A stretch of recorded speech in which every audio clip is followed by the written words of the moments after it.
One aspect about ADHD that parents find out about quite quickly is that the ADHD brain is conflict seeking and attention seeking, which often means that it is negative attention seeking. So negative attention from parents can be highly stimulating to the brain. So of course, when it comes to parent coaching and parent training, learning to not respond to behaviors, to remain calm in the face of dysregulation can be very, very hard for parents to follow through on in the natural environment.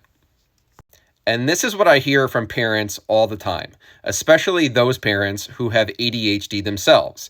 They will tell me about their inability to regulate their own emotions in the face of their child's dysregulation and the behaviors they're showing.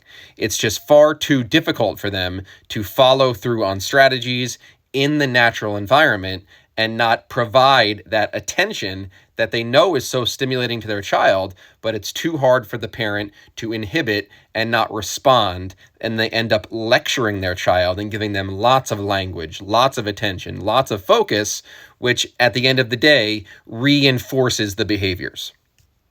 So one thing we want to do is focus on mindset. What is the mindset of the parent? What is their set of internal skills and internal strategies and practices that they can use to be their best selves for their child and not unintentionally reinforce behaviors and continue this negative cycle of fighting and creating a toxic relationship on a day-to-day basis like so many kids with ADHD are able to create in the home. So one thing we want to do here is kind of reframe your child's behaviors. One important thing to remember is that the behaviors that your child with ADHD shows are exactly the type of behaviors that neurotypical kids show. Kids of the same age and gender are showing the exact same types of behaviors, whether they are neurotypical and developing appropriately, or they are neurodiverse and have ADHD.